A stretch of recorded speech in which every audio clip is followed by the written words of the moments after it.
But either way, we're having fun doing that, and we're going to do a little fun today because it's NCAA bracket, which I have yet to fill out my own bracket. No, you got time. But we're going to do the football NFL version of this today. So here's what we're going to do. We're going to go through the AFC first. Yeah. 1 through 16. We're going to name our number 1 seed in the AFC. Right. And then we're going to go through the NFC, 1 through 16, number 1 seed all the way out, down on through. So it's like a power ranking, but it's NCAA tournament form. Yep. So we kind of, and where this is right now, this is not where we think they're going to be day 1 of the season. This is where they are right now. With the information that we have right now, with what these teams have done in free agency so far, what we think they may do in the draft, if you had to seed them, where would you seed them? That's what we're going to do. I think that's awesome. I'm ready for it. Okay, so we're going to have 2 number 1 seeds and 2 number 16 seeds. And we're going to go all through the AFC first? Let's do the AFC first, and then we'll do the NFC after that. So the number 1 seed in the AFC NCAA tournament. Stop trying to build it up. We know who this is. Come on, are you crazy? I mean, let's see. Maybe the team that went to 3 of the last 4 Super Bowls? Yes, the New England Patriots are the number 1 seed. And for real tournament talk, they're the number 1 overall seed, too. Oh, they get the number 1 overall. They get the number 1 overall. They're quad 1. They quad are. 1 was yes, strong. but I mean, come on. It's hard to really argue that fact, even though they've lost a few players in free agency and maybe not had any big signings in free agency. I mean, if one thing we have learned through the Belichick era is that New England always finds a way and finds the right pieces to whatever formula they want to create going into a season and how they want to attack. So I'm not doubting New England right now. Number 1. At some point, they won't be the number 1 team in all of football. Like Tom Brady will be 60 years old and not be able to do it anymore. At some point, yes, but it's not right now. That's not right now. All right, so are you, the number 16 seed. I like this that you got to pick out of the AFC East. Right. I'm going with the Miami Dolphins. That's pretty easy. I think that was a pretty. Although they do have Ryan Fitzpatrick. No more Tannehill. He was traded over to the Titans, but they do have Ryan Fitzpatrick, who I do feel is good for 2 games of 400 yards, but then a game of 7 interceptions in the first half. Well, you don't know where it goes, right? I mean, if Ryan Fitzpatrick has done a lot of good things the last few years in football, certainly. I mean, I think the big thing here just with them and the Dolphins, I'm with you. They're the 32nd team in all of football. They're the overall. They were overall seed. 32. Yes, they are. They are in total rebuild mode, and even the signing of Ryan Fitzpatrick, them getting rid of Ryan Tannehill this weekend. And Fitzpatrick, they find a guy, fine. He's our starting quarterback until we find something else new. And if we don't, okay, he can at least pull his end of the bargain here for a little while. I just know he's not the face of the future, certainly. Right. But it makes sense on why they signed him. So 1 versus 16, Patriots, Dolphins right away. Yeah, very intriguing. Okay, your number 2 seed in the AFC. Pretty easy once again. Yeah. I mean, I'm not going to reinvent the wheel here. The Kansas City Chiefs, they're number 2. I mean, without a doubt. I just look at the Kansas City Chiefs, and hey, I know there's no, Eric Berry's gone. Certainly, they lost Mitch Morse on the offensive line. They did sign a Tyrann Mathieu that I like. Hey, they lost Chris Conley, which is very scary at wide receiver. Right. Now they're number 2 right now, but let's make sure we justify this because I know you kind of laid down the groundwork. If they lose Tyreek Hill and Tyreek Hill gets found guilty of these horrible things that are being rumored out there as far as breaking his 3-year-old son's arm, and his name is not on the report as of right now, so I don't want to assume anything. Yeah, but so if he ends up not playing, oh my gosh, the Kansas City Chiefs are going to drop down a few power ranking points in my book. So he's facing allegations right now of, as you said, battery against his son. The Kansas City Star is reporting that his 3-year-old son suffered a broken arm. Still don't obviously know all the details there, but if that does come out to be true and there is a suspension, so, I mean, if they don't have Tyreek Hill, they're already without Kareem Hunt after what happened last year, that high-flying offense. I mean, how far do they drop down without the key playmakers that they had from last year? I mean, they would peak. Yeah, they would. I mean, Tyreek Hill's a game changer. I mean, he is the most explosive wide receiver in football. Yeah. I mean, hey, I said this on with Mike Florio this morning. This is how awesome Tyreek Hill is. Okay. When they played the New England Patriots double covered Tyreek Hill the whole game except for 4 plays.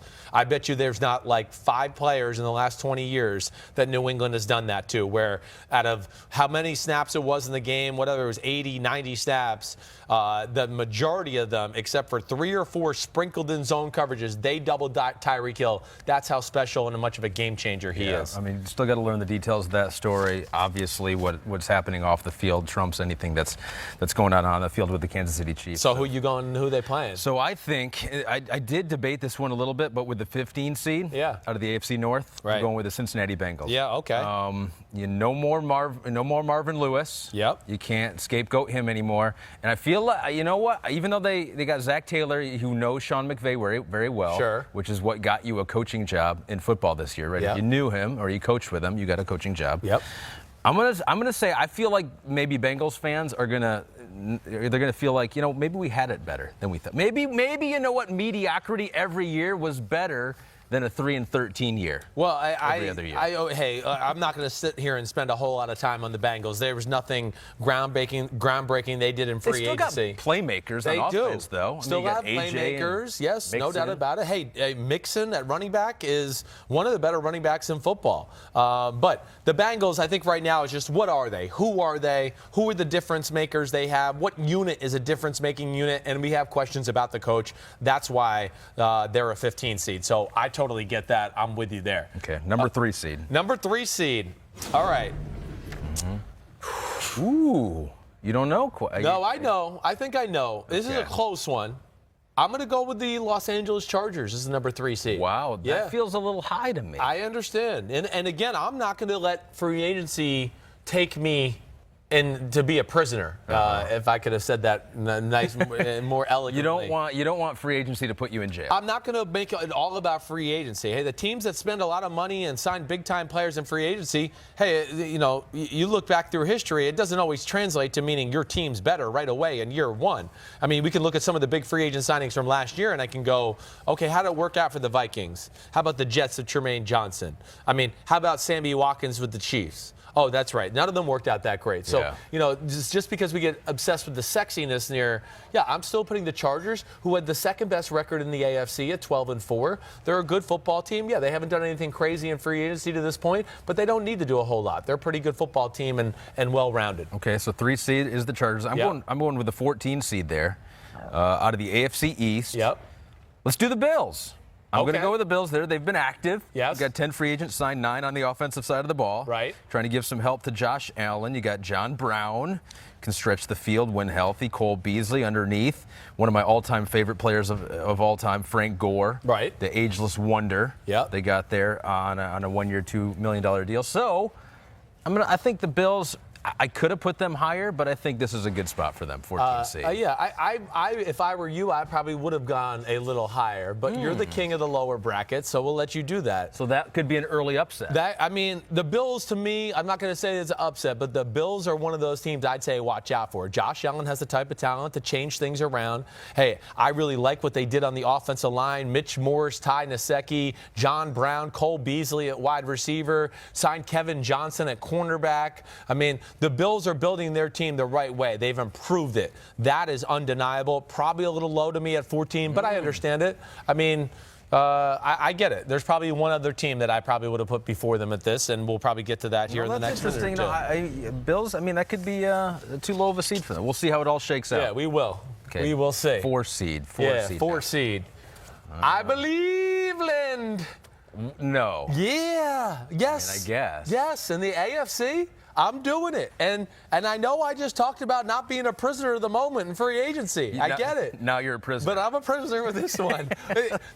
First of all, there's a lot of things. It's not just being a prisoner of the moment. The team was trending upwards the last 6 games of the year last year. For sure. Offensively, defensively, all of that. But when you add an Odell Beckham Jr. to the offensive side of the football, okay, that is a game changer to an offense that already had huge potential. The running game, the O-line is good. The receivers around Odell Beckham Jr. is good. David Njoku's good. The Baker Mayfield factor. And they're young. I would only expect these players to get better. And we've added Odell Beckham Jr. to the mix, let alone, hey, week 9, Kareem Hunt can come into the equation. That is a subject we could talk about later. And the other thing, too, I'm just going to say this real quick, their defense. I mean, Olivier Vernon and Sheldon Richardson on the defensive line is huge. I know they're not superstars, but they're improvements for what they had. And, yeah, I'm going early all in here on the Cleveland Browns in the AFC. Caesars Palace just came out with their odds to win the divisions throughout football for 2019 right. in the AFC North. the favorite to win the AFC North right now, according to Caesar's Palace? Yeah. The Cleveland Browns. I get it. I mean, the other, Steelers, ahead of the Ravens. Steelers got a little turmoil. Ravens lost a few players. You're going, what's the development of Lamar Jackson going to be like getting into year 2? So, but do you realize what you just said? You just said the Browns are the 4th best team in the AFC. I know. It's crazy. Does it make you feel nervous at all putting your neck out there? I feel, like that? I mean, I don't feel nervous about the talent on the field. I think they made the proper decisions with coaching. Freddie Kitchens is the head coach. Steve Wilks coming in as D coordinator. Are you kidding me? I think everything is going in the right direction. Their only thing will be blending personalities and handling the fact that they're young. They're immature as far as football wisdom is concerned. That's the part, too. And I think we all want the Browns to be interesting and special and better. I wonder if we want that so badly that we're going to overrate them. Yeah, we might. We definitely might. With extra star power, I mean, I get that. All right, number 5 seed. So, no, hold on. No, I got to do mine. You didn't pick your loser yet. I mean, come on, hurry up already. Here's the 13 seed. And maybe I'm a little more down on this team than other people. Disclaimer. I'm going to go with, out of the AFC South, the Jaguars. Okay. Jacksonville Jaguars. Right. They got Nick Foles, obviously. No more Blake Bortles. Yep. They lost your guy, Malik Jackson. Yes, they did. Eagles, so there's some action on the free agent front. But Nick Foles, super in some big games, right? Right. Are we totally convinced that he is going to be an obvious upgrade from Blake Bortles? Yes, I am totally convinced of that. I do know that. Throughout a 16-week season. No doubt about that. I know, and I think with the way I would say, first of all, yes, I don't think it's very hard to upgrade over Blake Bortles, okay? All right. All right, so, but my other thing is... I hope Blake's not a listener. Yeah, I know. He's not a listener. I think he already is off the Chris Simms bandwagon, okay? But either way... I understand your questions about Nick Foles in a 16-game season. I think they're very just. I mean, yes, hey, he started the last year for the Eagles to start the season. It didn't start very smoothly. You know, he had chances in Kansas City to be the starter. It wasn't smooth there. This was the St. Louis Rams before that. So that is the big question with them. Now, as far as I think you have them too low. I definitely do. Okay. I mean, this is an all-time defense. I think they're a special defense. Defense is special. Right. You know, signed some offensive line help here, got a Chris Conley at receiver, you know, have an offensive line. So you think they've done enough on offense to put them in the upper echelon or closer to the middle of the pack? I do. I think so. I think their defense is that special to me. And listen, I think offensively last year, they weren't great. Injuries really hurt them, and they did not have a quarterback that could overcome some of the issues they had once the injuries set in. And I think Nick Foles, if there's guys that do go out for a few weeks here and there, I think he's talented enough to keep the offense at a sustainable, pretty good level to where, hey, they can win football games. And they might not outscore anybody, but he'll be able to make enough plays to make it happen. So you think I'm too low maybe on the Bills and Jaguars? Interesting to see. I do. I think there's potential there. All right. But I get it. And all right, so if we go to my number 5 seed, 5 seed. This is the 5-12 matchup. Many upsets in this matchup. Yeah. The Houston Texans, will be my number 5 in the AFC. And hey, the Houston Texans, they need some help on the offensive line, but the Deshaun Watson factor, of course, on offense with DeAndre Hopkins, the fact that they kept Jadeveon Clowney, made some nice additions in the secondary, getting a Bradley Roby, getting a Tashawn Gibson. I think things like that, I expect the Houston Texans to be about very similar to the team they were last year. A pain in the butt, probably win the AFC South, but they still need to improve their offensive line. That would be my one question mark about them going forward. According to Caesars, they are currently tied with the Jaguars to finish behind the Colts in the AFC South. Hey, the AFC South is legit. They got some, you got the Titans who are not out of it either. How much of that ranking was influenced by the fact that you just met DeAndre Hopkins? No, none. Are you sure? No, I'm pretty sure, yes. I'm not a total homer like that. But it was influenced by that combination of Deshaun and DeAndre Hopkins and Lamar Miller being a pretty special runner. And I just think overall, this is still a very quality football team in Houston on both sides of the ball. So my 12 seed, this one's tough. There's a couple teams that I could go with here. I'm going to go with the Raiders. Okay. As my 12 seed. Yeah. Which, a week ago, 2 weeks ago, I would have probably had them the 15 seed, Yeah. or maybe even the 16 seed. Right. But it seems like they're trying to win their final year in Oakland. You got Antonio Brown, you got Tyrell Williams, so you got some new weapons for Derek Carr. Yeah. Got Trent Brown. You're trying to upgrade on that offensive line that wasn't very good last year. You hope Colton Miller comes back and has a better second year than his first year. Exactly. LaMarcus Joyner, safety. I like that. I think he pairs well with Carl Joseph. 100%. They got J.J. Nelson at receiver, too, right? Yep. To go with Tyrell Williams and Antonio Brown. So they've totally transformed their wide receiver unit, which I really like right off the bat. To give Derek Carr and the Antonio Brown experiment a chance, which, to what you just said there, too, what also gives that chance is signing of a left tackle like Trent Brown, who could now give Derek Carr enough time to throw to those weapons we just talked about. So I'm with you. I think, again, this is a tough one. I think there's a team or two that I probably would have said are 12 worthy more than the Raiders, but the Raiders have a lot of unprovenness about them and about their team. I mean, Derek Carr's yet to play in a playoff game still, and that's certainly a big issue. And what was one of the big issues with the Raiders last year? Pass protection. It looks like they improved that, but their defensive line play was not good, and they haven't done a whole lot there to improve that yet. Okay, so 12-5 is the Texans versus the Raiders. Yep. Maybe not an upset there if we're too high on the Raiders, but your number 6 seed in the AFC. My number 6 seed is the Baltimore Ravens. Okay. I'm going to put the Baltimore Ravens as the number 6 seed. They've lost a lot. They have lost a lot. Now, I'm not going to go crazy about losing Eric Weddle. I mean, they've replaced that with Earl Thomas. They went out on that swap. Hey, losing Zadarius Smith, certainly not an easy loss, but they have other guys like Tyus Bowser who play that position who were second-round picks just from a few years ago who are ready to fill in. So, yes, C.J. Mosley, irreplaceable. I mean, certainly in the discussion for one of the best middle linebackers in football. But I still think offensive line is awesome. They still need a few weapons around Lamar Jackson, certainly, but getting Mark Ingram at running back, and I think Lamar Jackson will get better. I still think this is one of the more quality teams in the AFC in general. Okay, all right. But I hear you. They're concerned with some of their losses. So I've got the number 11 seed. Yeah. And the number 11 seed, I'm going to go with the Denver Broncos. Yes, there we go. The AFC West last year. There we go. Vic Fangio, the new man in charge, the new head man, who I covered a little bit in San Francisco when he was the defensive coordinator for those really, really good teams for the 49ers. I mean, one of the best defensive coordinators that we've had in football for a long time. No question. Never got the shot to be the main man, so Right. I think he'll have the respect of the locker room. I think a lot of people will like Vic Fangio, but will they have a good enough team? Signed a couple of cornerbacks. Right. Bryce Callahan, Kareem Jackson. I think that was an upgrade there. Great Juwan signings. James, they signed him as well. Right. Joe Flacco, though, that's the question. John Elway did say that he does believe that Joe Flacco is entering the prime of his career. And at 34 years old, that makes me question John Elway and if he's okay. Yeah, well, that's not the proper statement. They're saying that Right. prime of his career. Maybe at the tail end of his prime, starting Maybe the he can still downslope, have a good right? year. He's on the back 9 of his career. Yeah. Okay, certainly. He's an upgrade at the quarterback position. I'm going to say that much. He's better than Case Keenum.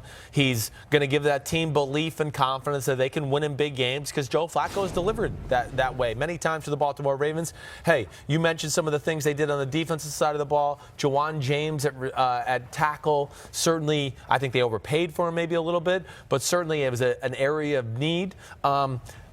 And the big thing is, you said Fangio, and this is the other one. This is one of the free agent signings of the offseason. He's not even a player. Mike Munchak, offensive line coach for the Pittsburgh Steelers, one of the best offensive line coaches in all of football. Him going out there as well with Rick Scangrello from the San Francisco 49ers to run the Shanahan offense. I think it makes a lot of sense. I don't know if I would have ranked them ahead of the Jaguars. Or the Bills? Or it would have been close. I think the Jaguars, I clearly would have made 11 here. But the Broncos, Raiders, Bills, I understand you're thinking there. I think it's very close. And it's kind of the beauty in the eye of the beholder. I know, and it's tough. You Yeah, know? yeah, but you did a good job. Way to go, man. Way to contribute to the show. I'm proud of you. It might be the first time. It might be the first proud time. of you. All right, the number 7 seed. We're getting to the 7-10 matchup. Yeah, dearest mother, Andrew Luck has come to town. I got to go with the Colts here. Yes, the Colts. Okay. Again, nothing sexy so far in free agency. Re-signed a guy like Marcus Hunt, who was huge to their football team. Am I saying that? Yes, it's Marcus Hunt. I almost got my players mixed up there. But they didn't need a whole lot on that team. Do a bunch.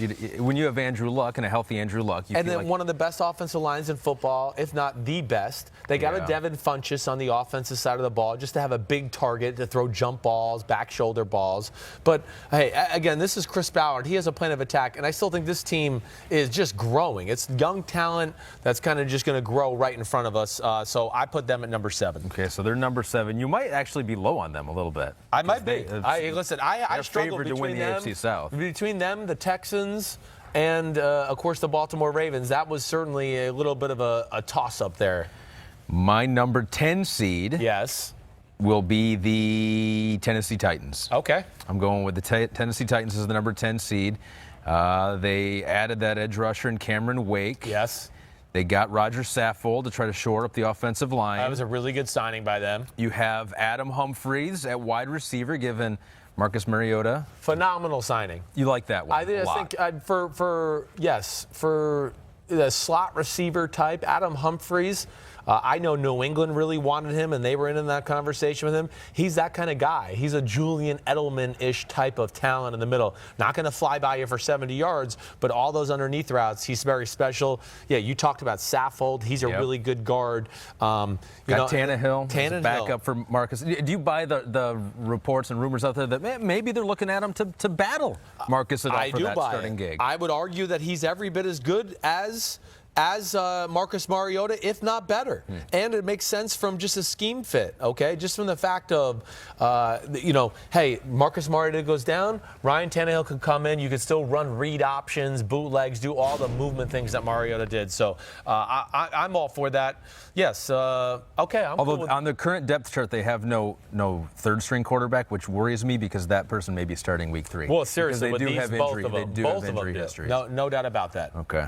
So now you get to dictate my last pick because you get the 8 pick, and then I'll have to take the remaining team with a 9 pick. Yep. Okay. Well, my 8 pick is the Steelers.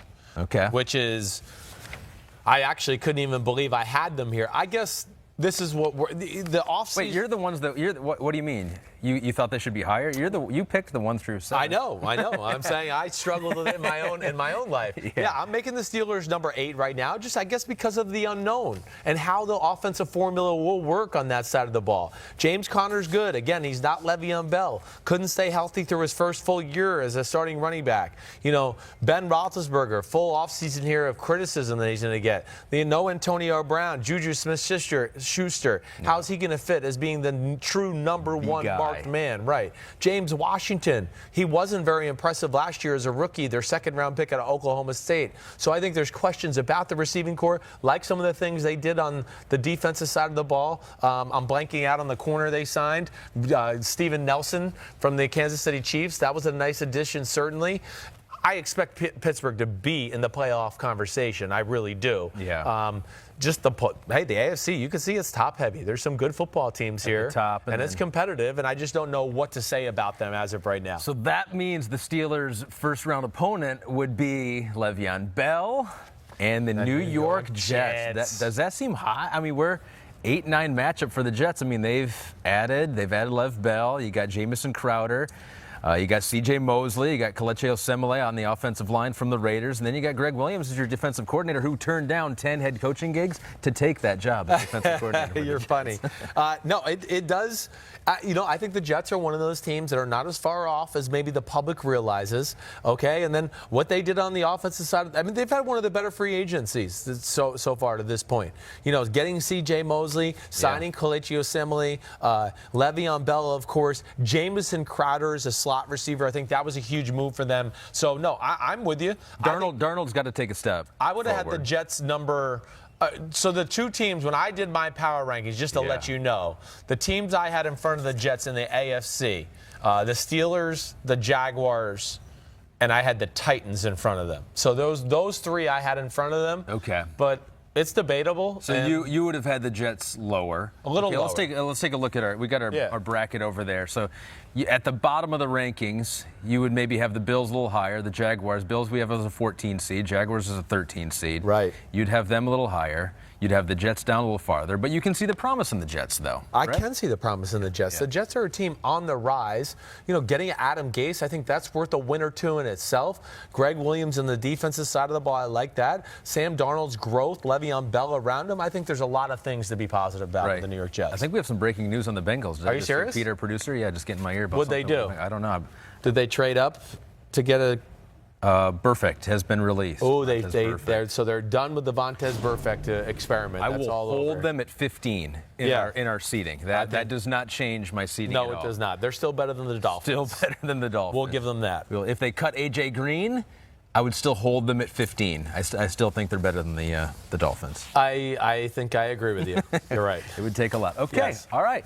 Cool. So AFC done. So we're gonna put that on please, Twitter. You guys can take a look I'm interested there. to see what the public thinks about our little bracket who we're there. too high on, who we're too low on. Right. And this is just the information that we have right now.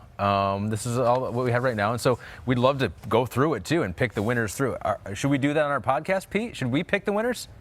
Okay, we're not going to do. They don't want us to do that. They don't want us to do that? Maybe we'll do that Wednesday. You know. I'm like disappointed in our 4-13 matchup because the Jaguars have been those Jaguars. teams that would have an upset happen. Yeah. But now it's against the Browns, and I'm like, I don't know. I'm not sure about that. So yeah, it's all right. Good job messing that part up. Thanks. All right, so there's the AFC done in the books.